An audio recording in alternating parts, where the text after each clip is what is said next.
כי סבב במים יתחוו אני ובמי יוברג'ויס לא ישטפו חול וסילך במוי אש לא יסיקו וליובו לא יסיבה תוך כי סבב במים יתחוו אני ובמי יוברג'ויס לא ישטפו חול וסילך במוי אש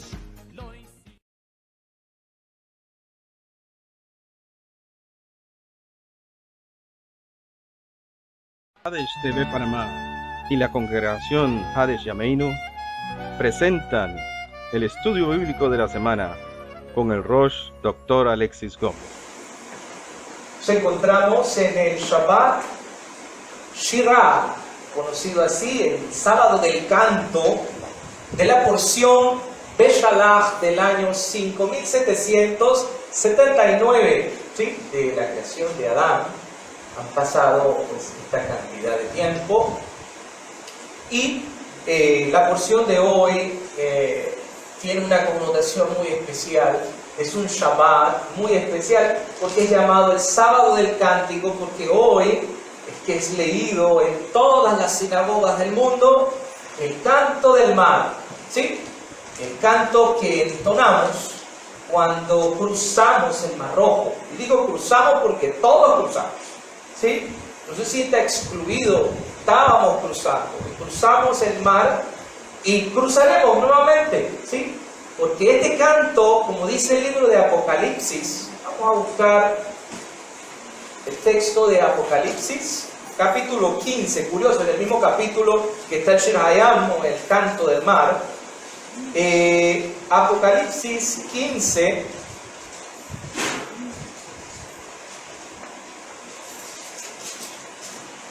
versículo, voy a leer desde el versículo 1, ¿sí? En realidad quiero leer desde el versículo 3, pero para tener el contexto, dice: vi en el cielo otra señal grande y admirable, 7 ángeles que tenían las 7 plagas postreras, o sea, las copas de la ira, ¿ok? No estamos hablando de la gran tribulación, estamos hablando de lo que viene después, el juicio posterior después de esta escena, porque en ella se consumaba la ira de Dios, o sea, el castigo de Dios para todo aquel que no obedeció su mandato y humilló a Israel en toda su historia de su vida. Entonces los ángeles están esperando para derramar las copas, ¿sí? Vi también un mar de vidrio, curioso que es la misma historia del mar rojo, llamado mar rojo, que en realidad no es mar rojo, hermano. Esa idea vamos a quitarla, porque el mar no es rojo, sino que las montañas al atardecer, el reflejo de las montañas en el agua se ve con un tono rojizo, pero no es mar rojo. El nombre real es el mar de los juncos, ¿sí? El Yam Suf. Vi como un mar de vidrio mezclado con fuego a los que habían alcanzado la victoria sobre la bestia y la imagen y su marca y el número de su nombre en pie sobre el mar de vidrio con arpas de Dios. Y observen, y cantan el cántico de Moisés, siervo de Dios. O sea, el cántico de Moisés es el cántico de la parashá de hoy, y el cántico del Cordero, como dijimos hace 2 años que predicamos acerca de eso. El cántico del Cordero existe en el salmo uno de los salmos de Salomón, ¿sí? O sea que van a entonar las dos cosas, ¿sí? Y aquí está el resumen de lo que dicen los cantos, ¿ok? Dice: diciendo, grandes y maravillosas son tus obras, Señor Dios Todopoderoso, justos y verdaderos son tus caminos, Rey de los santos. ¿Quién no te temerá, oh Señor, y glorificará tu nombre? Pues solo tú eres santo, por lo cual todas las naciones vendrán y te adorarán, porque tus juicios se han manifestado. Este canto es muy importante. Es muy importante porque lo volveremos a entonar. Y hay una razón por la cual lo volveremos a entonar, y eso lo vamos a ver hoy. Y es muy importante entender, hermano, que toda la historia de hoy gira en torno a dos palabras. Y hoy vamos a ver la parashá desde esta perspectiva. Beshalach, y él envió, o sea, Paró nos envió, ¿sí? Nos dejó salir, pero igual se repitió, ¿verdad? Entre la fe y la prueba. ¿Sí? A veces la gente piensa que el camino del Señor es un camino tan fácil. Otros piensan que es un camino que va a estar lleno de milagros, que abren el mar y se parte y usamos. Sin embargo, hermanos, la fe debe ir acompañada, ¿sí? La fidelidad, literalmente como es en hebreo, debe ir acompañada de acciones. Decía el propio Santiago, Jacob, el hermano de Jesús, decía, la fe sin obras, sin acción, es muerta. Si usted no actúa, no funciona. No es simplemente decir creer en Dios, porque nuestra fe se pone a prueba en la acción. Y es lo que nosotros vamos a ver hoy, ¿sí? Hay algo que llama mucho la atención, hermanos, y quiero empezar diciendo esta frase, ¿no? Que dicen los rabinos. La gente a veces dice, eso lo mencioné hace 2 años atrás, que para Dios no hay nada imposible, ¿verdad? ¿Sabe que eso no es así? Hay cosas imposibles para Dios. Pastor, ¿qué usted está diciendo? Sí, le voy a decir. Los rabinos dicen que lo más difícil para Dios fue abrir el mar rojo. ¿Sí? ¿Pero por qué fue difícil? Bueno, porque si la gente no tiene fe y no ejercita esa fe, para él es difícil. ¿Sí? Porque está tratando con seres humanos. No es porque él no lo pueda hacer, sino que como nosotros tenemos libre albedrío,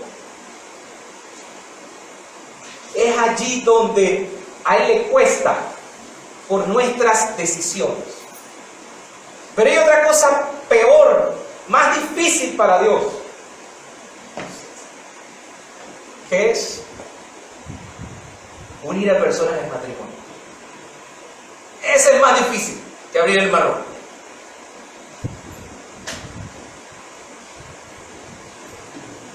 ¿Por qué? Nuevamente, porque se trata del libre albedrío de las personas. ¿Sí? Porque Dios no se va a meter en las decisiones de las personas. Y dice otra cosa también, decían los rabinos. Y hay otra cosa difícil para Dios también.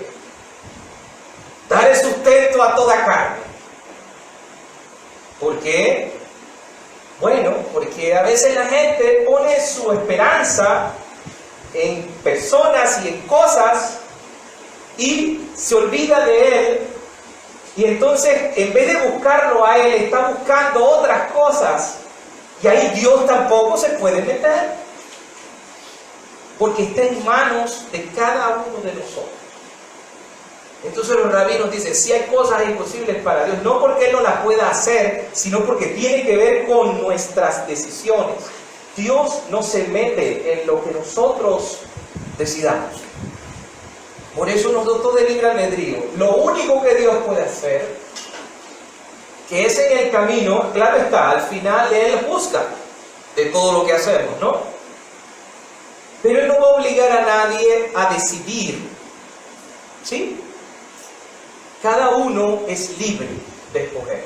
Dios puede mandarnos situaciones, puede mandarnos señales, pero al final el que toma la decisión es cada uno de nosotros. ¿Sí? Así que veámoslo de esa perspectiva, así se nos rabinos. Vamos a empezar entonces con Beshalach, por eso es entre pruebas, entre la fe y las pruebas, ¿sí?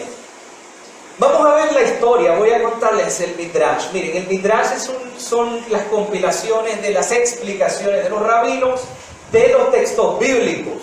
no están en la Biblia, pero son lo que yo llamo los trasbastidores, lo que está ocurriendo entre líneas, que usted no sabe, pero que aquí se lo traemos de primera mano para que lo sepa. ¿Sí? Vamos a ver qué dice el Midrash de esta historia. ¿Se acuerdan? Estaba el pueblo, los habían hecho rodear por 3 días, alrededor no fueron directo al mar, sino que Dios los hizo rodear para que no tuviesen que pelear con nadie, no fuera a ser de que se fuesen a desilusionar. Y entonces lo que hizo fue bordear, como bien leía José y bien leía Ernesto en hebreo, los hizo bordear para que no fueran directos. Y pasados esos 3 días, Paró cambia de parecer. ¿Y qué dice? Los va a perseguir. En medio de la conmoción que ellos empiezan a escuchar a lo lejos carruajes y se ve una cortina de humo que viene, que es el polvo que venía, dice, vienen los egipcios. Por cierto, habían parado en Palsefón, un lugar, el único lugar que habían quedado recuerden que todos los ídolos fueron destruidos en aquella noche de la Pascua. Pero como eso estaba en las afueras de Egipto, entonces todavía estaba ese monumento, ese ídolo allí. Y ellos empezó una tal confusión y un reclamo. Y adivinen quiénes eran los que lideraban el reclamo. Datán y Abiram. Ellos eran los cabecillas de lo que estaba sucediendo, ¿no? Moshe, no puede ser en serio, gritó Datán. El mar está enfrente de nosotros, el ejército egipcio está justo detrás y a ambos lados hay bestias salvajes que salen del desierto. Obviamente el único camino es firmar un acuerdo de paz con el faraón. Miren la idea de Datán. Vamos a hacer la paz, nos regresamos. No hay otra alternativa. Entonces Abiram, porque es curioso, ¿no? Usted sabe muy bien que estos dos eran los que se estaban peleando. Ellos dos, Datán y Abiram, eran los que se estaban peleando. Que Moshe le fue a llamar la atención y él le dijo, tú te vas a poner en juez. ¿Quién te puso por juez que nosotros nos vamos a matar como mataste al egipcio? Son estos dos personajes, que después se los tragó la tierra, por cierto, con Coré, ¿no?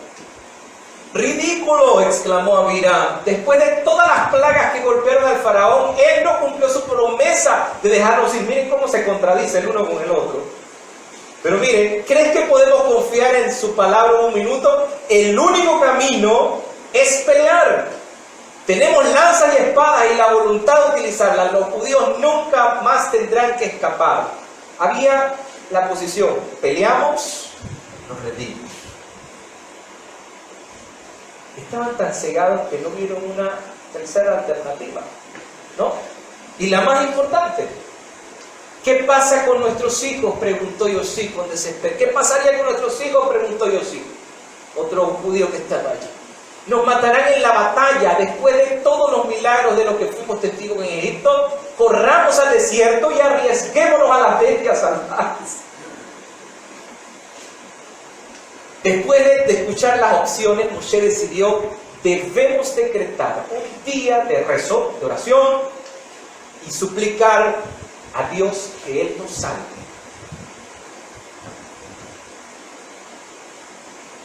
Hermanos, si Él lo había hecho ya, si Él los había sacado de Egipto,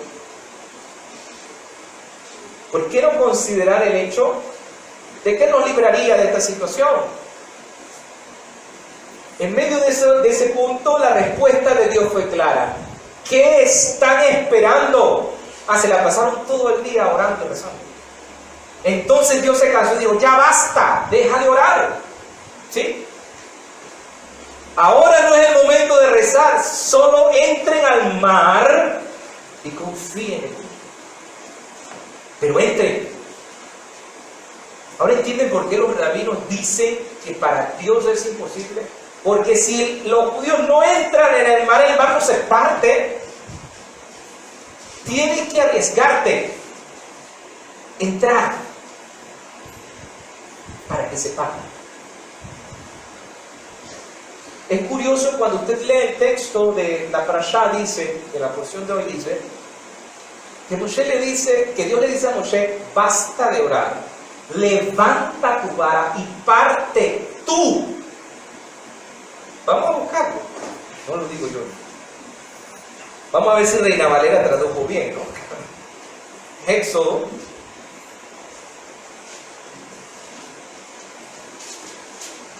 Sí, bueno, sí, aquí está. Lo traduce de otra manera, ¿no? Pero guarda la esencia. Capítulo 14, Éxodo 14.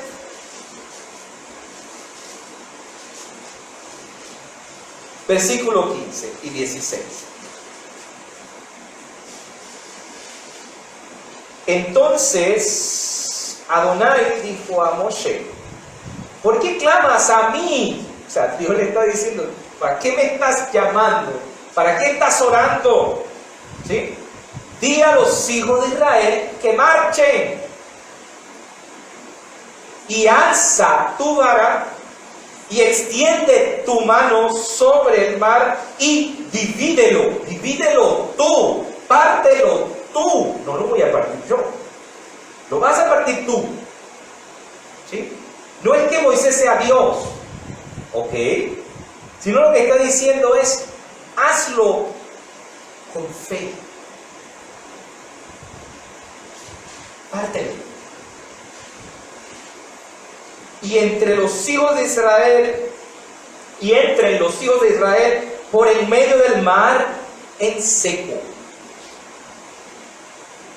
Y Dios le advierte en el versículo 17 adelante, mire, yo voy a poner terco a Faraón, así que no se asuste, porque ya Dios ya prevé las cosas, entonces empieza a decirle, mire, ellos van a venir detrás, pero ustedes saben una cosa, todos esos egipcios que ven hoy, ya no van a ver más. Así que no entren en desesperación, se parte el mar, pero sepan, yo voy con ustedes, pero parte, divide el mar, dile a los hijos de Israel que entren. Y eso es lo que nosotros vamos a ver de lo que tiene que ver con fe, ¿sí? La parashá de hoy nos habla de varios temas, ¿ok? Siempre yo les doy un resumen de todo lo que habla la porción, por temas, ¿no? La palabra Beshalach significa, y él envió, la palabra Shaliach es enviado, ¿no? Apóstol en griego, ¿no? La columna de nube y de fuego habla la porción de hoy, una columna para la noche de fuego que nos calentaba, y una columna de nube de día para cubrirnos del sol y que no estuviésemos más de 40 grados como es en el desierto.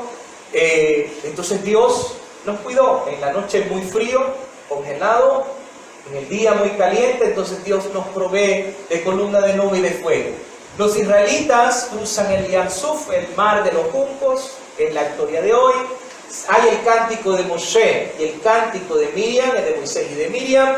Eso usted lo va a ver en el capítulo 15.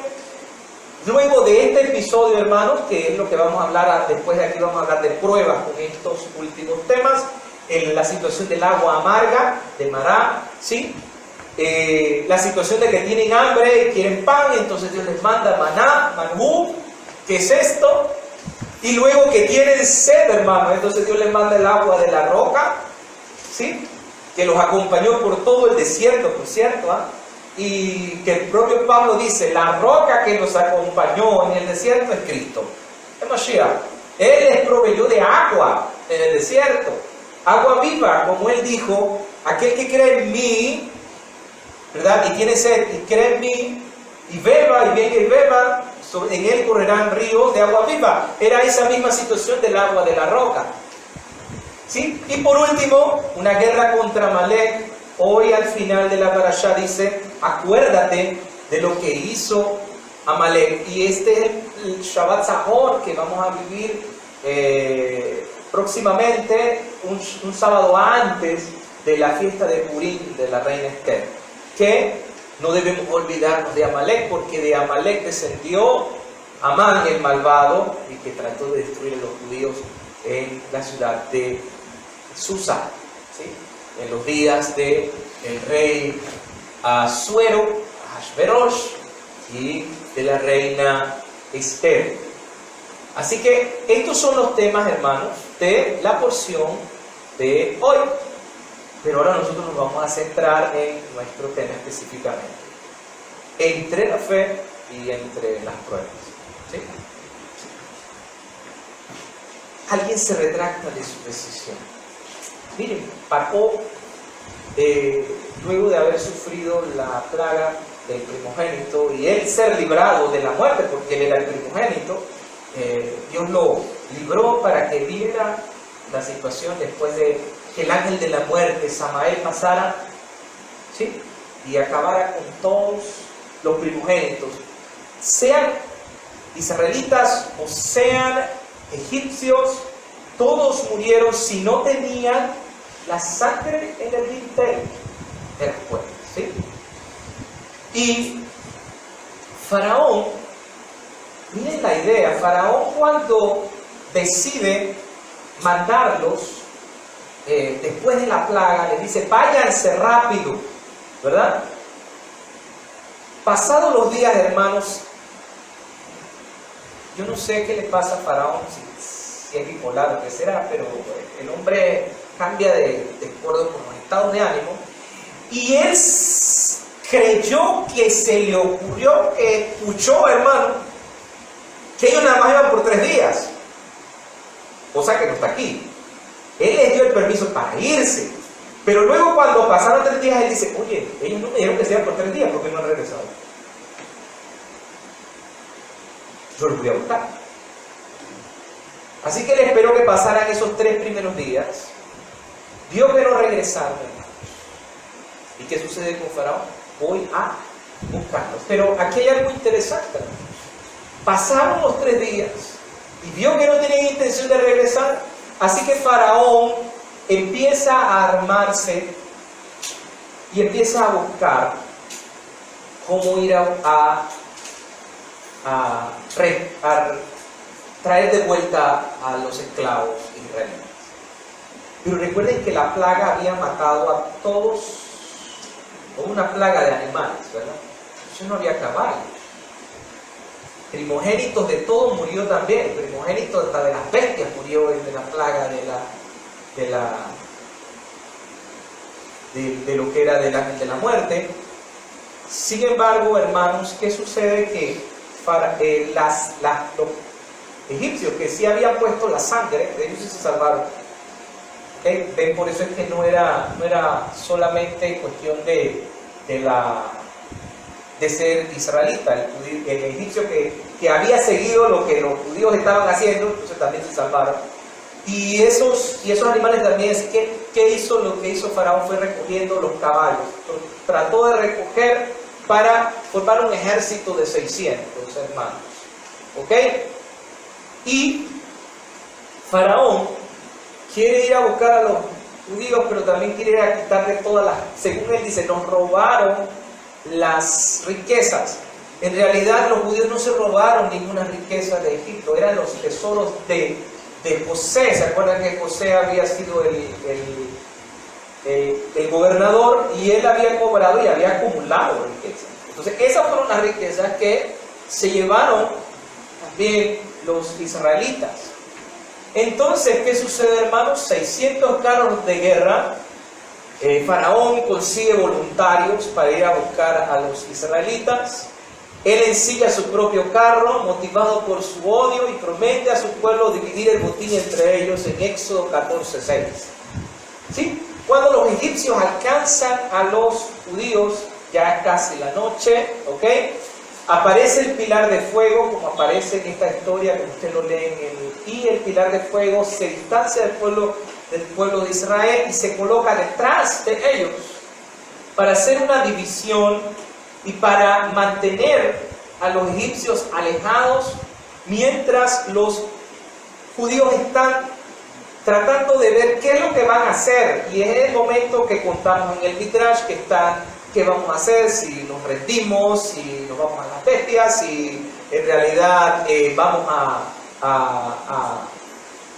a pelear contra ellos. Y Moshe dice hay que orar y Dios le dice no, ya no ores, diles que entren, ¿sí? Así que los egipcios empezaron a lanzarles de todo, flechas y demás a a los israelitas, pero no llegaban porque la columna de fuego estaba como un escudo protector. En aquella época ya tenemos un escudo protector y divino, hermano. Porque eso, puede que sean lanzados, el Señor hace que se deshagan, ¿no? Entonces, Moshe extiende su bastón sobre las aguas y el viento empieza a soplar, hermano. Miren que fue toda la noche y fue algo que parece ser natural, ¿no? Porque Dios hizo un milagro con la naturaleza. El viento sopla y al soplar el viento hace con que el mar se parta y se divida, al punto de llegar a crearse unas dos murallas como si que estuviesen congeladas, ¿sí? En ese momento el pueblo pasó, y quiero decirles algo, hermanos, esto no es algo ficticio, una historia, un cuento. Se han encontrado las ruedas de los carros de Faraón. Y todo, y se ha hecho un estudio del posible lugar donde el pueblo de Israel cruzó el seco, donde era una distancia un poco más angosta para poder cruzar, porque recuerden, la velocidad debía ser menor, ¿sí? Porque iban niños, iban ancianos, ¿ok? ¿Y qué sucede? Que el mar no se parte, dicen los rabinos, hasta que Nachshon, que es el líder de Judá, que aparece más adelante en la historia bíblica, él se lanza al agua cuando Dios le dice, vaya. ¿Sí? Pero este sí fue como lanzado y no como Pedro, que al final terminó hundiéndose, ¿no? Y empezó a decirle, sálvame, Señor, te perezo, ¿no? En su fe, Nachshon, el agua ya le llegaba a la nariz cuando Dios vio esa prueba de fidelidad. El agua se fue distanciando y se fue creando aquella muralla. El mar se abre, hermanos.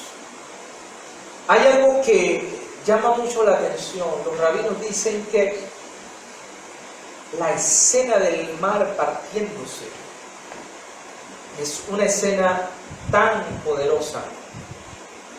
Lo que los judíos vieron en aquel momento, imagínense, usted cruzar entre dos murallas, ¿sí?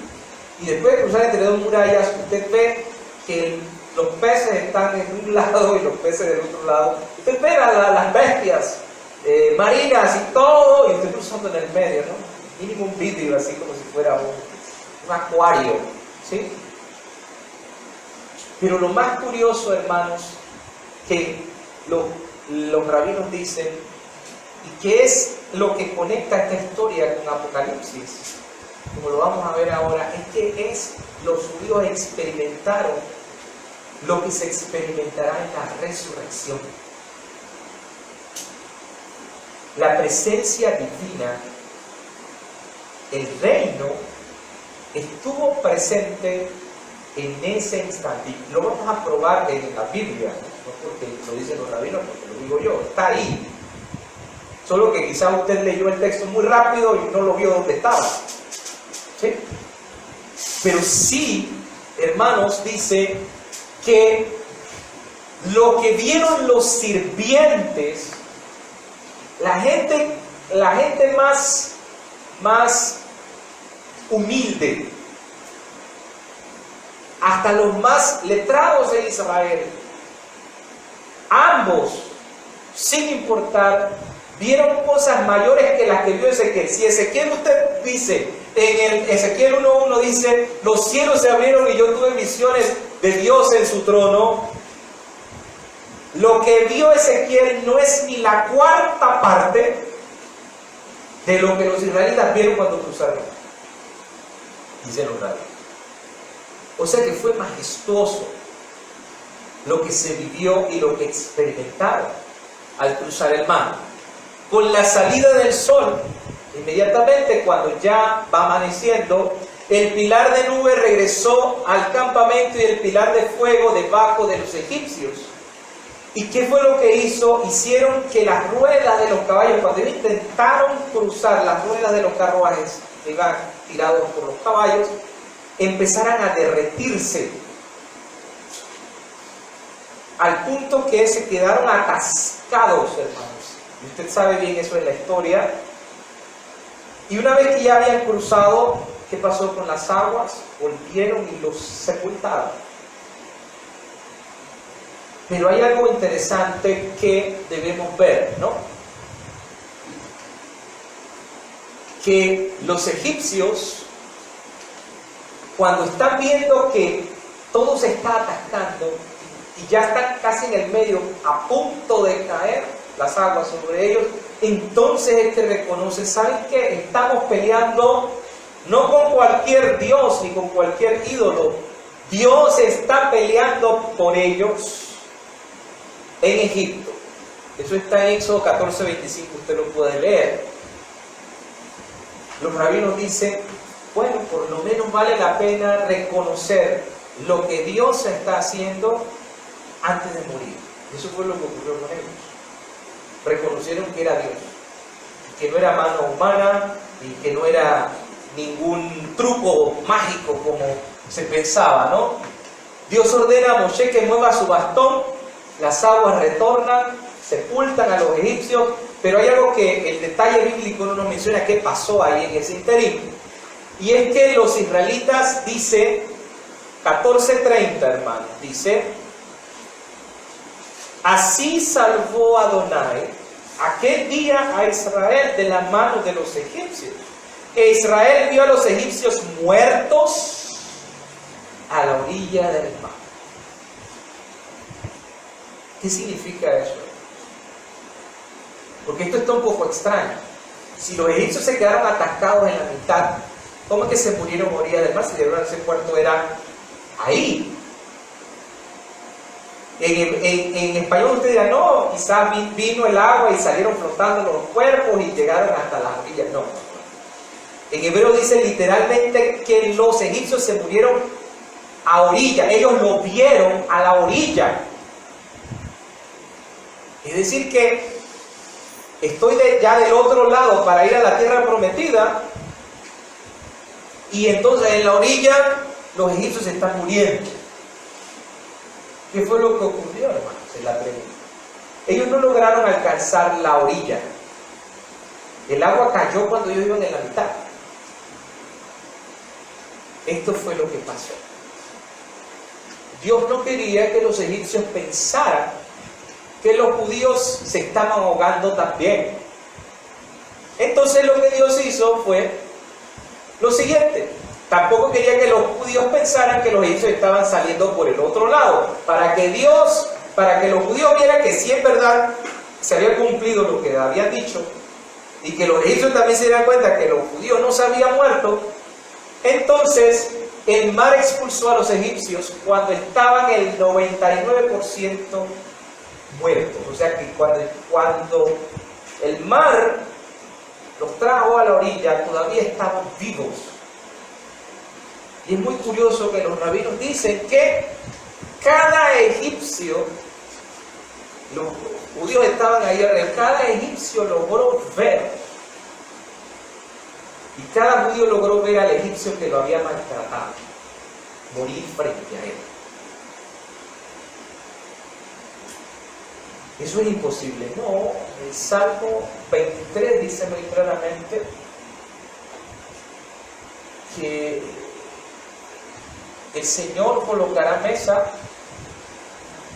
y a todos los que nos hicieron mal los vamos a tener de frente.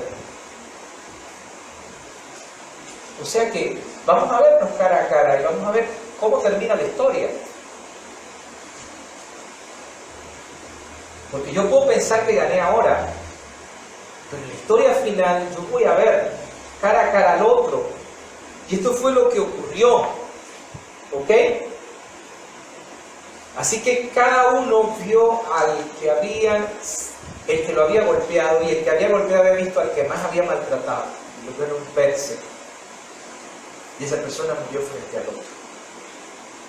Para que viese cada uno el juicio. El único que quedó vivo fue Faraón. ¿Sí? El único. Y según la tradición dice que él entonó el canto que hicimos hoy, ¿no? ¿Quién es como tú, Señor, entre los dioses? Después de todo, que vio que su ejército estuvo deshecho, Faraón se fue de su región. Egipto quedó devastado y se fue a la región de Mesopotamia, a Nínive. Y de él desciende el rey de Nínive, que usted conoce después. ¿Ok? ¿Y por qué cree que se arrepintió el rey de Nínive? Porque él sabía la historia de lo que había ocurrido, ¿no? Dios juzga. Y por eso le dijo, decreto 40 días de ayuno, etc. Ya conocen, ¿sí? Así que, Paró quedó vivo, ¿sí? Pero vio morir a todos sus soldados. Vamos a buscar Éxodo 15. Miren lo que dice, después de toda esta escena, Dios le dice,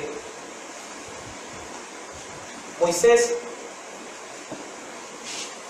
da gracias a Dios, ¿ok? Entonces cantó Moisés y los hijos de Israel este canto a Adonai y dijeron, cantaré a Adonai porque se ha magnificado grandemente, ha echado en el mar al caballo y al jinete. Adonai es mi fortaleza y cántico, y Él ha sido mi salvación. Es lo que decimos en Abdalá, ¿ok? Este es mi Dios, yo le alabaré, Dios de mi Padre, y lo enalteceré. Adonai es varón de guerra, Adonai es su nombre. Voy a llegar hasta aquí, hermanos, porque el cántico continúa, pero quiero ver algunos puntos de este salmo. Primeramente, hay un problema con este canto. Como dijimos anteriormente, este canto está en un futuro en hebreo, ¿sí? Cantaré. ¿Por qué no dice canto al Señor? Bueno, porque lo volveremos a cantar, solo que esta vez lo cantamos anticipadamente por lo que vivimos, ¿sí? Por eso está en futuro. Por eso este canto se vuelve a entonar en Apocalipsis. ¿Ya? Es muy interesante que el verbo cantar aparece en hebreo es yashir, ¿sí? Y está en futuro. ¿Ya? También nuestros sabios encontraron y dicen, este canto refleja lo que sucedió en el cruce del mar, y que es una referencia directa, hermanos, a la resurrección de entre los muertos. Haber cruzado el mar es haber resucitado, dicen los sabios. Por eso es que la palabra está en futuro, pero describe un evento que pasó. Es tan poco extraño, es porque tiene que ver con la resurrección. Por eso, cuando usted lee Apocalipsis, cuando este cántico es entonado en Apocalipsis 15, es que la resurrección está aconteciendo allí. ¿Ok? Es para que tengamos en mente eso, ¿sí? Si uno lo lee literalmente, dicen los sabios, el texto dice que Moshe y los hijos de Israel cantarán esta canción en el futuro. ¿Sí? Y de veras que es así, porque Juan retoma el cántico y lo menciona en Apocalipsis y él logra verlo nuevamente en su visión del final de los tiempos. Él logra ver que Israel vuelve a cantar. Nuestros sabios interpretan esto como una profecía, algo que sucederá. Moshe y los hijos de Israel cantarán en realidad esta canción en la época de que resuciten los muertos. Por lo tanto, la canción de nuestra parashá de hoy, es un agradecimiento a Dios por haber abierto milagrosamente el mar. Es en realidad la canción de la resurrección. Es la misma canción que cantarán las personas en el momento de la resurrección, como dice el Midrash Mehilta, en la parashá Beshalach, que fue citado por Rashi en su comentario. Entonces, Esto tiene que ver con el futuro. Pero no es solamente un canto de resurrección. El mar ciertamente se abre y hay algo interesante porque Pablo dice que cuando Israel cruzó por el mar fue bautizado, ¿no? Y el concepto del bautismo es el concepto de morir al pecado y resucitar a una vida nueva. Entonces, ese mismo concepto es el que está en esta historia de hoy. Israel cruza, como dice el propio Pablo, es bautizado cuando cruza el mar. Pero aquí hay que entender qué es ser bautizado, ¿no? Yo decía hace 2 semanas que hay un concepto que nosotros debemos entender. Cuando Juan habla de la llegada de Jesús, Juan el Bautista habla de la llegada de Jesús en Mateo capítulo 3.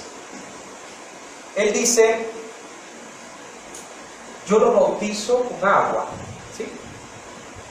Pero el que viene los va a bautizar con el Espíritu Santo y fuego. Decíamos nosotros que la interpretación tradicional, es decir, que es el bautismo de fuego del Pentecostés. Pues no, esa no es la interpretación literal. Lo que pasa es que fue mal traducido el texto y le colocaron los signos de puntuación mal en donde no debería ir. Y en el fondo, hermanos, eso no es lo que está diciendo. Juan está diciendo que Él nos bautiza para arrepentimiento con agua, ¿sí? Pero si nosotros no hacemos caso al llamado de atención de Dios para arrepentirnos y volver a Dios, entonces Él nos bautizará con fuego. O sea, con problemas, con tribulaciones. Salmo de hoy.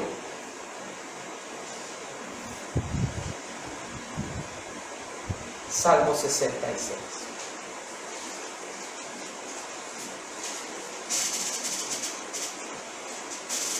Versículo 9. Miren lo que dice el Salmo. Él es quien preservó la vida a nuestra alma. Dios es el que nos mantiene con vida. Y no permitió que nuestros pies resbalasen. Se nos olvide, lo que es usted es gracias a Dios. ¿Sí? Porque tú nos probaste, oh Dios. Nos ensayaste como se afina la plata.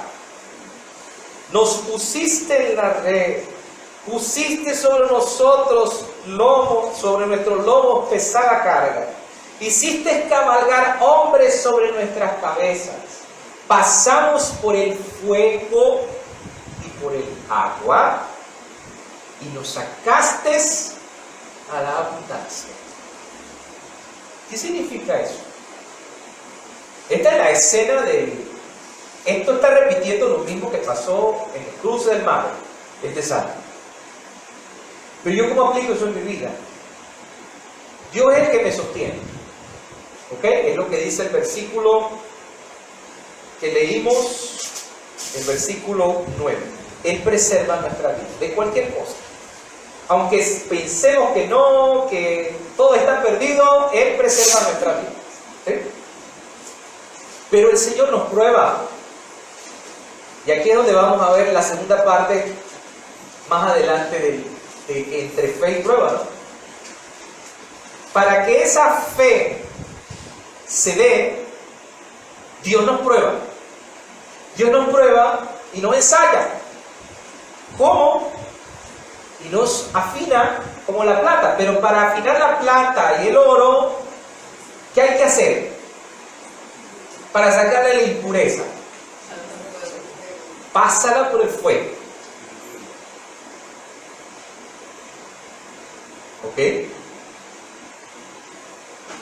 Esa teología de la prosperidad, no sufra más, pare de sufrir, etcétera, etcétera, etcétera. Olvídese. Eso no es bíblico. El Señor nos tiene que probar. Nos tiene que afinar. Las cosas que nos suceden son para afinarnos. El hecho de que Dios, ¿ustedes creen que no hubiese podido Dios haber bajado la columna de fuego y haber aniquilado a todos los egipcios? Él pudo haberlo hecho, ¿no? Mandar fuego del cielo y acabar con ellos, ¿no? ¿Qué hizo Dios? Dejó que los israelitas vieran que ya estaban cerca, que ya estaban a punto de capturarlos. Los puso entre la espada y la pared, los puso entre un mar, les puso las bestias, les puso al faraón detrás, para ver qué hay en tu corazón. Y a ver si confías en mí. Si tanto dices que crees en mí.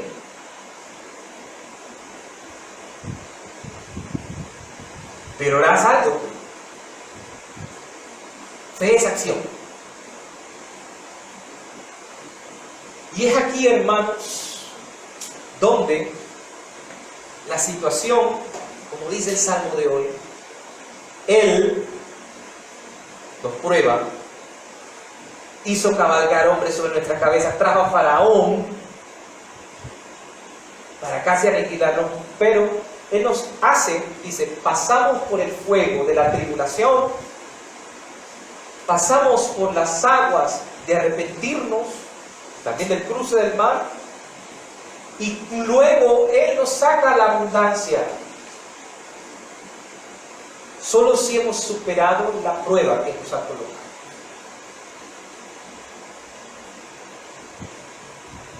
Por eso les digo, hermanos, prefiera ser bautizado con agua y no con fuego.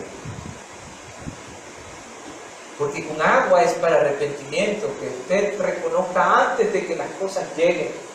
Como les decía que dice el salmista, mire, rasguen su corazón y no su vestido. Rasguen primeramente su corazón, cambien su vida para que después no tengan que hacer luto por lo que Dios va a traer, porque entonces los va a bautizar con fuego. Por eso es que el propio Yeshua decía que es tan mal interpretado y cantado en las iglesias un cántico que dice ¿y qué puedo hacer? Fuego he venido a traer, ¿y qué puedo hacer si ya está encendido? Y empiezan a cantar y a danzar y demás. ¿Usted sabe que esto está cantando? El Señor Yeshua vino a traer juicio, fuego consumidor. Como muchos dicen, no, Dios es amor, la Biblia lo dice, ¿ah? Sí, es amor, pero es fuego consumidor. Su palabra es para que volvamos al arrepentimiento. ¿Por qué creen que el Evangelio de Yeshua empieza diciendo, el reino de los cielos se ha acercado? Arrepentíos y creed en el Evangelio. Esas son las palabras de Yeshua, ¿verdad? O sea, la tónica aquí es arrepiéntanse y crean, sean fieles. La fe aquí. Porque si eso no ocurre, entonces viene el segundo bautismo. ¿Cuál? De fuego, como sucedió en Sodoma y Gomorra. Y como dice en Apocalipsis, Pedro dice que va a ocurrir, que este mundo ya no va a venir con diluvio, sino va a venir fuego del cielo. Entonces, arrepiéntanse, como decía el propio profeta, antes rasguen su corazón y no sus vestidos. Este cántico de resurrección, ¿verdad? Se repite allí. Tiene algunas características muy interesantes. ¿Sí? Volvemos de nuevo a Éxodo 15, hermanos. Ya vimos ahí un poco lo del sábado. Cantaré en el futuro. ¿Sí? Versículo 1. Él es mi fuerza, mi canto, y Él es mi salvación. Dios es mi salvación. Él es el que me salva, el que me rescata. ¿Sí?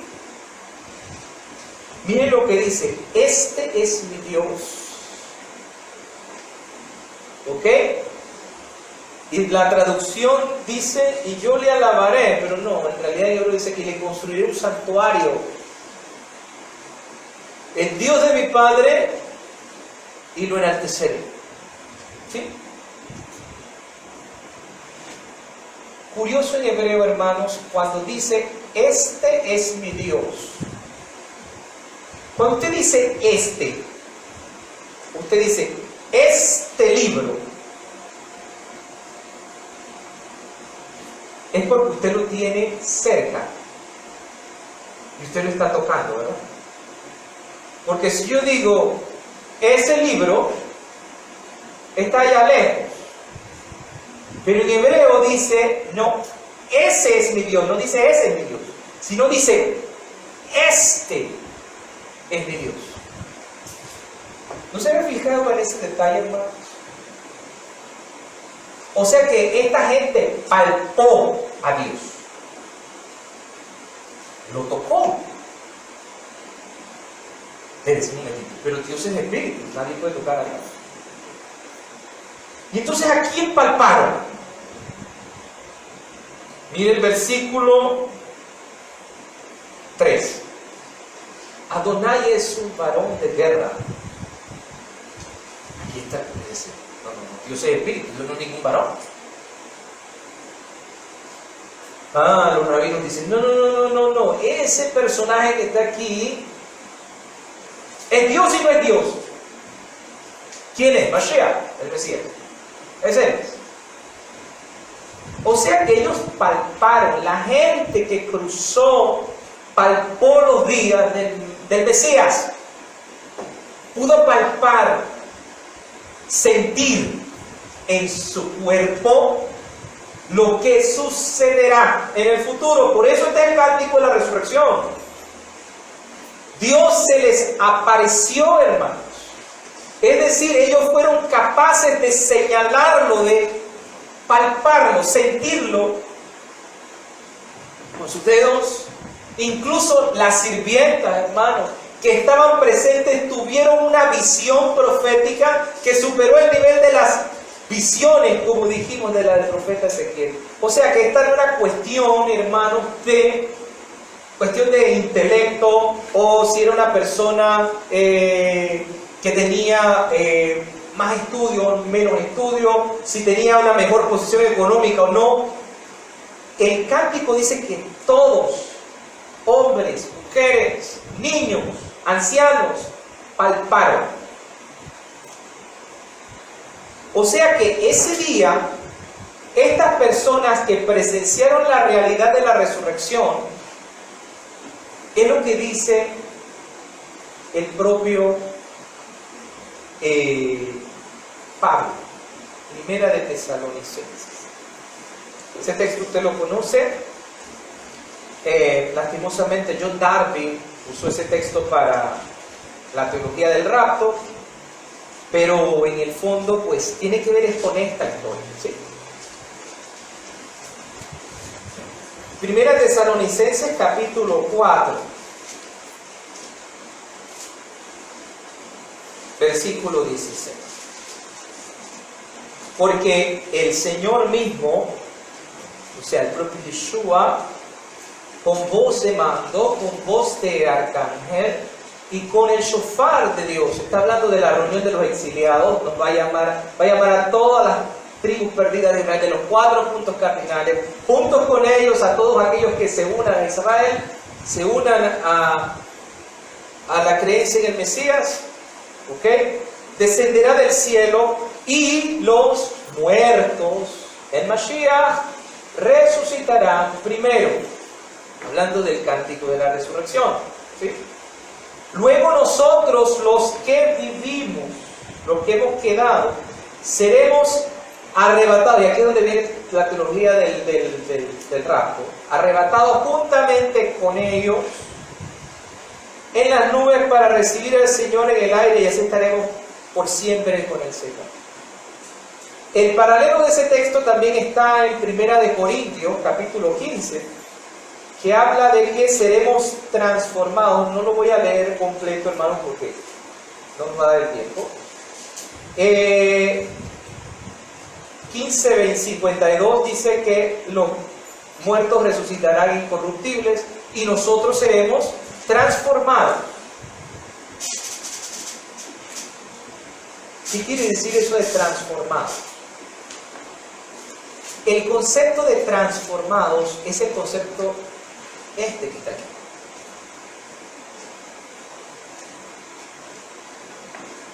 Pero es que no logro verlo bien, pastor. Voy a darle el concepto de transformar un poco más detallado. Busque el texto de Joel capítulo 2. Joel explica lo mismo que el Midrash en esta escena. Joel capítulo 2, versículo 28.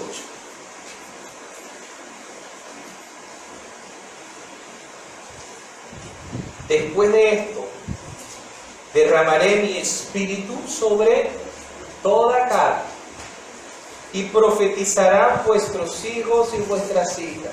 Curioso, dice, Kol Basar, toda carne. Lo mismo que ocurrió cuando cruzamos el mar, que todos pudieron palpar, sentir a Dios.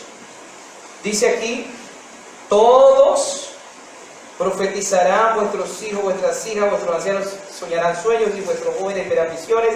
Y también sobre los siervos, mire usted, y sobre las siervas derramaré mi espíritu en aquellos días.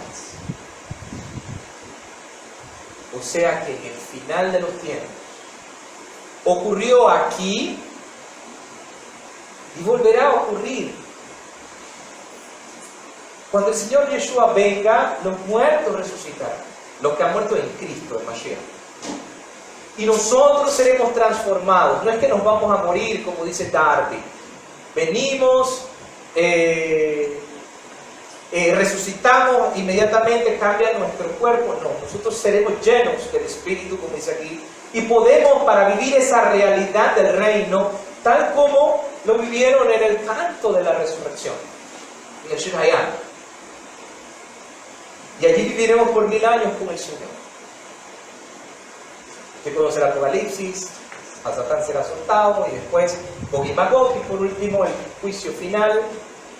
Ya los otros muertos entonces son juzgados en la segunda parte. Los que resucitaron primero ya no son juzgados, no pasa la muerte para ellos. Los que hemos sido transformados hemos muerto en el milenio. En fin, pero tenemos que pasar por el juicio, y al final pues cada uno es juzgado de acuerdo a sus obras. ¿Sí?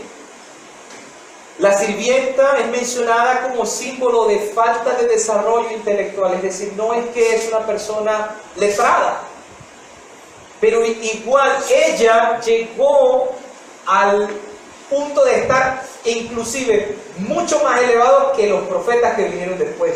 O sea que nosotros vamos a llegar al punto de ser, cuando seamos transformados, de tener el conocimiento de Dios, como dice el texto del profeta, que habla de que la gente en aquella época, en aquel tiempo, lo que va a suceder es que nadie tendrá que predicarle al otro acerca de Dios, porque todos, dice el texto, me conocerán. Este es un canto de fe. Para adquirir el nivel de fe de emuná en hebreo es necesario permitir el milagro de apertura en el mar, ¿ok? Y cuando nosotros logremos tener esa fe, esa confianza, entonces estaremos realmente en el mundo de la resurrección de los muertos, tal como experimentaron los hijos de Israel, ¿sí? La persona que se percibe a sí misma en cierto grado como un ser resucitado, o sea que va a resucitar, también puede imaginarse que el mar se abrirá por orden de Dios. Si la tumba puede abrirse y dar paso a una vida nueva, entonces las aguas del mar, hermanos, también pueden abrirse. La canción de la resurrección también es la canción de la apertura de las aguas, y esto nos lleva nuevamente de vuelta a lo que es emuná, lo que es fe. Por eso el escritor de Hebreos dice que la fe es la certeza de lo que se espera y de las cosas que aún no se ven. Hermanos, ¿quién iba a pensar que ese mar se iba a abrir? Pero es tener certeza, ¿ok? Tener emuná. ¿Se acuerdan de este episodio? ¿Usted se acuerda del episodio cuando Moshe está luchando contra Amalek, por cierto? Al final de la parasha de hoy habla. ¿Y qué es lo que menciona el texto? Dice que cuando Moshe mantenía las manos arriba, vencían. Y cuando bajaba las manos, perdían. ¿Y qué hicieron entonces? ¿Buscaron a quién? A Uri, ¿a quién? Y a Josué, ¿no? Los dos, cada uno de los lados de la mano, ¿para qué? Para mantener las manos de quién? De Moshe. Hay algo extraño en ese texto. Porque ahí no dice que alzada las manos. Eso lo tradujeron en español así, pero ahí no dice eso. Miren lo que dice. Y él permaneció con las manos elevadas hasta la puesta del sol, ¿verdad? Así dice la Biblia. El texto dice, y él permaneció con las manos de la fe hasta la puesta del sol. Así dice en hebreo. Las manos de la fe. Pero como el traductor dice que no tenía sentido, entonces le cambió por otra cosa. En hebreo está literalmente, hermanos, miren lo que dice. Vayehi yadav emuná ad bo bashemesh. Yadav, las manos, emuná, fe. Esto es extraño. ¿Por qué la Torah utilizó la palabra emuná, fe o firme fidelidad, en realidad firme fidelidad, para decir que Moshe permaneció con las manos elevadas? ¿No habría sido más fácil usar la palabra lemalá, que significa en alto? Porque la traducción dice que manos elevadas, ¿no? Bueno, cualquier cosa, miren lo que dicen los rabinos, cualquier cosa que se mantiene firme y no se debilita y además no disminuye en cantidad, se le denomina emuná. Fe. Todo lo que se mantenga firme y que no se debilite y que no disminuya en cantidad, eso es fe.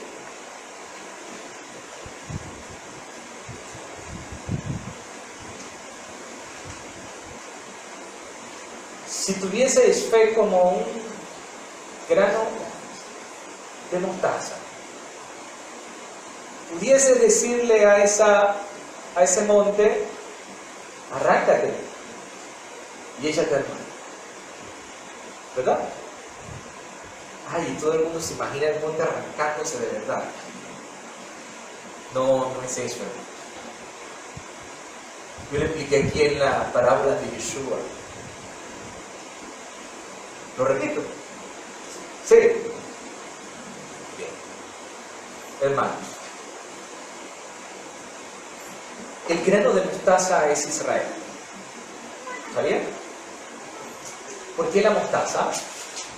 Porque somos amargos, la gente no nos soporta. No quiere saber de los judíos, el mundo no quiere saber de los judíos. Pero lo más triste es que el cristianismo sigue un judío barbudo. Entonces no entiendo. Pero odian a los judíos. Pero bueno. Somos el pueblo más pequeño. Por eso Yeshua dice que somos como el grano de mostaza. ¿Ok? Si ustedes tienen fe como Israel, es lo que está diciendo Yeshua. Porque Yeshua está hablando en clave, hermano. Están los romanos ahí, tienen que hablar en clave para que no le entiendan, ¿no? En parábola para que no entiendan. Si tienen fe como el grano de mostaza, como Israel, ustedes van a poder decirle a ese monte, arráncate y échate al mar. Yeshua está citando una parábola antigua, que ya conocía. para ejemplificar lo que está ocurriendo. Dice que había una vez un hombre que compró un terreno. Y el terreno, hermanos, tenía una gran montaña. Entonces, el hombre no tenía para pagar excavadora, en esa época no había nada de eso. Entonces quería dejar el terreno planito, ¿verdad? ¿Okay? Del otro lado había un gran lago y él era mover esa tierra para donde estaba el lago del otro lado, tapar el lago y emparejar y hacer un gran lugar. Empezó su trabajo y vino un gran amigo de él y le dijo: ¿qué tú estás haciendo? Voy a mover la montaña de este lado y la voy a echar la tierra de este otro lado. ¿Tú crees que tú puedes hacer eso?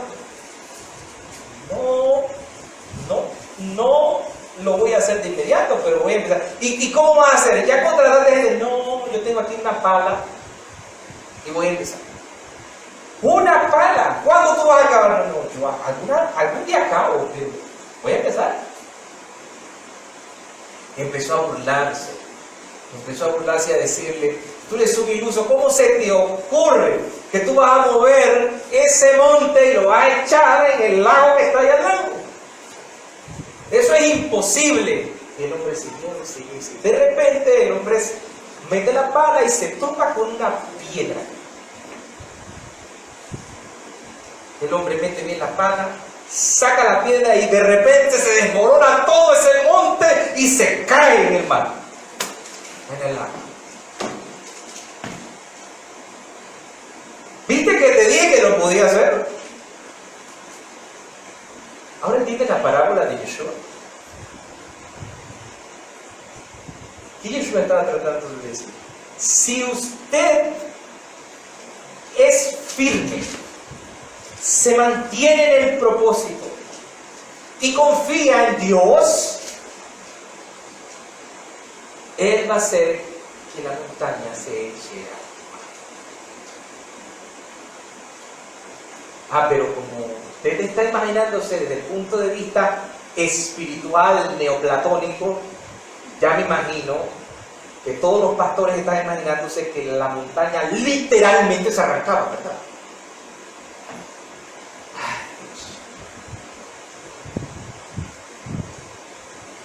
Por eso es importante nosotros entender el judaísmo. Esa historia ya estaba. Yeshua lo único que hizo fue traerla a la gente que lo escuchó. Entendió: está hablando de la parábola del hombre que compró el lote, y que ahora había que encontrar el momento, la piedra, el momento exacto, y él, después que yo esté haciendo mi esfuerzo, Él hará el resto. Eso es lo que significa.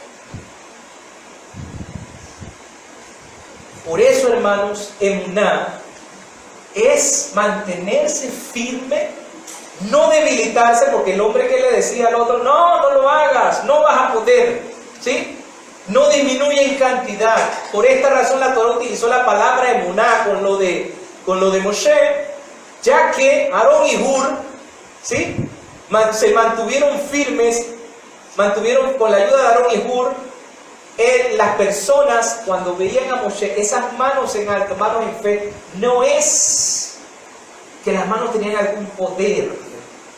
Ese era el símbolo para decirle al pueblo de Israel: permanezcan firmes, Dios está con ustedes. Las manos no tenían ningún poder. Moshe, ¿qué le está diciendo? Si yo, que estoy anciano, de más de 80 años, puedo mantener mis manos arriba, ustedes hagan el esfuerzo, ustedes están más jóvenes que yo. Sigan luchando, porque Dios está con nosotros. Cuando Él bajaba las manos, ellos, como lo veían como líderes: ya se debilitó Él, también nosotros no vamos a poder. Eso es lo que significa. No es que las manos tenían algún tipo de poder. ¿Sí? El mensaje de Moshe quería transmitirles era: manténganse firmes, no pierdan la emuná, recuerden que allá está con nosotros y ciertamente venceremos. Lo increíble es que cuando las manos de Moshe estaban en alto, ellos entendían ese mensaje y prevalecían en la batalla. Tenían emuná, se mantenían firmes y no se debilitaban, al igual que las manos de Moshe. Sin embargo, hermanos, y ya para finalizar, ¿qué problema cuando llega la prueba? Porque podemos estar muy bien con fe, cruzar el mar, ver que se parte en dos, experimentar que el Señor nos libró de los egipcios y que no tendremos que más esclavitud, y de repente, hermanos, cuando ya estamos del otro lado, el pueblo se empieza a quejar. Éxodo capítulo 15.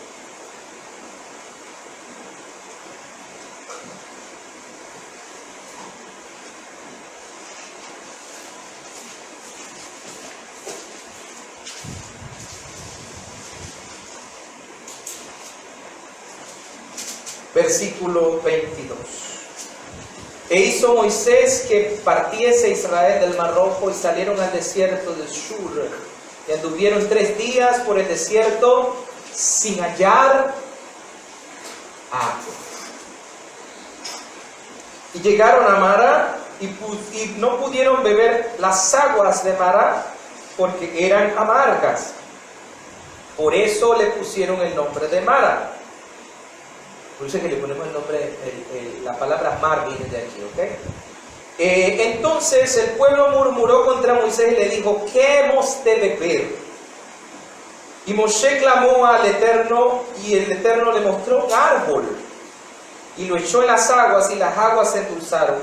Allí le dio estatutos y ordenanzas, y allí los probó. ¿Por qué los probó? Para ver qué había en el corazón, ¿no? Están del otro lado, no hallaron agua y empezaron a quejarse. Y lo curioso es que cuando usted termina de leer el versículo, Dios endulza las aguas y nadie se toma el agua. Léalo bien, nadie toma el agua. Porque el texto no está hablando del agua, en realidad, está hablando de la vida de las personas. No había palabra en ellos realmente. No había confianza. Hermanos, acabaron de presenciar un evento. Entonces Dios prueba lo que hay en su corazón. Y Dios le da estatutos, le da leyes aquí. Les da palabra. No bebieron el agua literal, sino que bebieron el agua espiritual. Y Dios le dice a ellos, ¿verdad? Si oyeres atentamente la voz de Adonai tu Dios e hicieres lo correcto delante de sus ojos, y dieres oído a sus mandamientos y guardares sus estatutos, ninguna enfermedad que le envié a los egipcios te la enviaré a ti, porque yo soy Adonai tu sanador. Curioso es que no dice enfermedad en hebreo, dice ninguna plaga.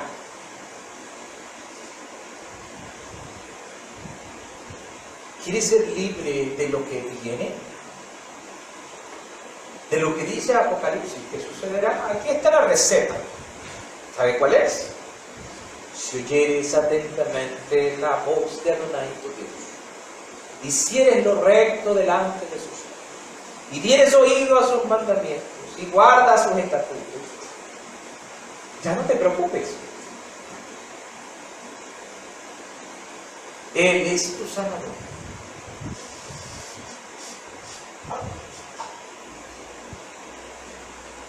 Curioso que después que no toman esa agua, entonces se van a Elí y allá se toman agua. Dios nos prueba. Probar en hebreo es ejercitar.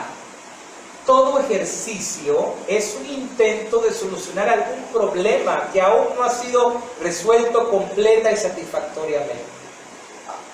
Ejercitar requiere tiempo y requiere esfuerzo.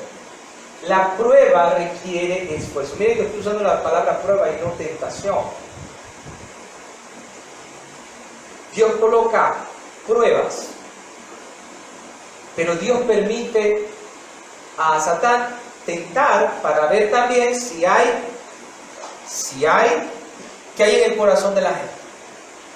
Si la gente camina de acuerdo con la mano de Dios, no vas a dar oídos a las tentaciones. Pero eso no quita de que la prueba llegue. El pueblo de Israel fue probado en las aguas para ver si realmente, hermanos, qué había en el corazón. Curioso, cuando tienen hambre con el maná, que dicen: ay, cuando nos sentábamos en Egipto a comer. Eso no fue lo que dijeron. Queremos pan. Y Dios les mandó pan. Después que dijeron: tenemos sed. Y Dios les mandó agua. Queremos carne, ya estamos cansados de este odioso maná. Y Dios les mandó codornices, hasta que se les salieran por las narices lo que se dejaron. ¿Por qué, hermanos? La respuesta está en Deuteronomio, capítulo 8.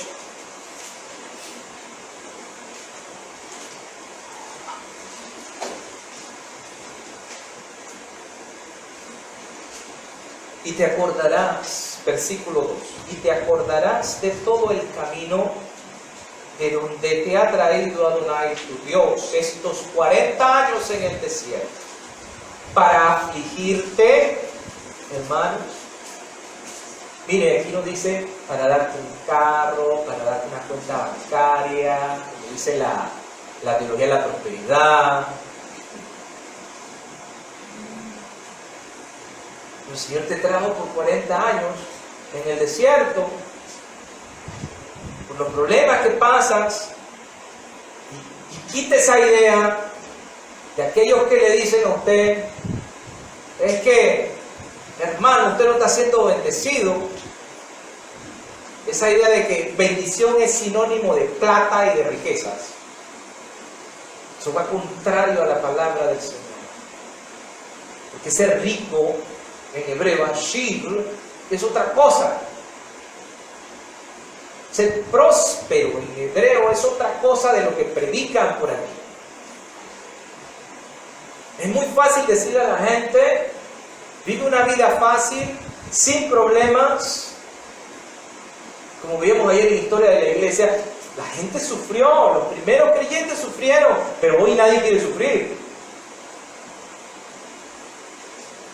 El sufrimiento, las situaciones que ocurren en nuestra vida, las pruebas que son colocadas son para afinarnos. ¿Ok? Dice el texto: para afligirte, para probarte, para saber lo que había en tu corazón. Aquí está el punto. Dios quiere saber qué realmente hay en tu corazón. Porque es muy fácil decir: yo creo en Dios, cuando todo va bien. Ay, Él es mi Dios. Ay, ¿por qué es tu Dios? Porque me dio un buen trabajo, me dio un aumento. Ay, porque ya compré la casa, el carro y todo. Y Él es mi Dios. Y de repente pasa algo, ya no es mi Dios. Ay, ¿qué hago? No, el diablo cochino tiene la culpa, Él me robó la bendición. Porque con eso lo resuelven todo, ¿Por qué no ver que Dios está probando? ¿Dónde está puesto tu corazón? ¿Dónde está? Para probarte si habías de guardar o no sus mandamientos. Para eso lo hizo. Y para eso lo hace hoy todavía. Para eso le está haciendo con nuestra vida en ciertos momentos de nuestra vida, para ver si queda realmente en mi corazón. Véalo así, hermano. Si usted lo ve así, usted va a lograr ver y cambiar su vida. Este es el momento de poder entonces arrepentirse, rectificar, ver, ser pulido, ser fortalecido. y te afligió, dice el Señor, y te hizo tener hambre. Con el maná, ¿se acuerdan? Y te sustentó con maná, comida que no conocías tú ni tus padres la habían conocido, para hacerte saber de que no solo de pan vivirá el hombre, mas de todo lo que sale de la boca de Adonai vivirá el hombre. Tu vestido nunca envejeció, pero tú estás preocupado por vestido, ¿eh? Ni tu pie se ha hinchado en estos 40 años, porque la ropa crecía con nosotros, las sandalias crecían con nosotros. Ese era el milagro, hermano. Ellos vivieron un milagro. Cuando usted pasa y usted está en la prueba, Dios no lo deja en la prueba. Es cuando más se debe apegar y usted ve la mano de Dios sustentándolo, porque el único que lo ha sustentado es Dios en ese momento. Reconoce a sí mismo en tu corazón que como castiga el hombre a su hijo, así Adonai tu Dios te castiga. Guarda pues los mandamientos de Adonai tu Dios, andando en sus caminos y temiéndole, porque Adonai tu Dios te introduce en la buena tierra, tierra de arroyos, de aguas, de fuentes y de manantiales que brotan en las vegas y montes, tierra de trigo y cebada, de vides, higueras, etcétera, etcétera, etcétera. Pero es muy interesante, como dice el Salmo de hoy. Todo esto, después que usted pasa esa prueba, que el Señor nos prueba, entonces Él dice, ya están listos para entrar. A veces nosotros no entendemos. Nosotros no logramos ver. Y qué difícil es cuando nosotros estamos en la escuela y tratamos de decirle esto a los jóvenes, y los jóvenes no entienden que todo lo que está ocurriendo con ellos lo ven como una pesada carga, ¿no? Pero en el fondo, al final, la idea es que puedan usarlo. Después, cuando ellos ven todo el proceso, entonces vienen y nos agradecen al final. Ahora entendí. ¿Y por qué todas estas cosas? Somos bien duros en su momento, pero hay un objetivo, y Dios tiene un objetivo. Pasó todos estos 40 años, ahora sí lo puedo introducir, porque ahora sí ya sé que hay en su corazón. Y eso es lo importante entre la fe y las pruebas. Para que al final, hermanos, podamos decir, como dice el Salmo 66, versículo 12, que a pesar de todo lo que pasó, que nos ensayó como la plata, y nos purifica y nos prueba y hace cabalgar en nuestras cabezas, hace que pasemos por el fuego y por el agua, al final entonces dice el versículo, y nos sacaste a la abundancia. Ahora sí nos puede sacar a la abundancia. El problema es que la gente quiere llegar a la abundancia sin pasar por esta parte de aquí. Todo el mundo le gusta la historia de la resurrección, pero nadie quiere pasar por pasión y muerte, ¿eh? No, esa parte no. Y encima de eso, esa teología de la prosperidad, agregándole ideas, y Darby agregándole que la iglesia no va a sufrir nada, es peor la cosa. Porque entonces me siento en una zona de confort y no puedo ver si existe realmente una discrepancia entre lo que digo que creo y lo que hago. Si realmente yo confío en Dios y lo predico, entonces Dios va a probar si realmente lo que predico lo puedo vivir. Y de eso se trata este caminar de fe. Que el Señor nuestro Dios les bendiga y les guarde en el nombre de Yeshua. Amén. Amén. Bien, hermanos, continuamos con nuestro tiempo de tefilá, oración comunitaria. Queremos orar por todos los hermanos y hermanas de la congregación Hades Yameinu, Renueva Nuestros Días. Dios conoce sus necesidades y por aquellos que siempre están sintonizándonos cada Shabbat y se mantienen activos en la comunidad.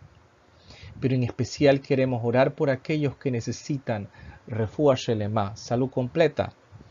Oramos por la salud y la recuperación de mi papá, por la salud de nuestra hermana Edith y del hermano Hernando, por la salud de nuestra hermana Antonia, del hermano José Rodríguez, del hermano Alejandro Bonilla, también por nuestra hermana Narki y su mamá Ángela. Oramos por nuestra hermana Heredia y su familia, por nuestro hermano Víctor y la hermana Victoria y sus familias. También oramos por el profesor Jerry y su esposa Michelle.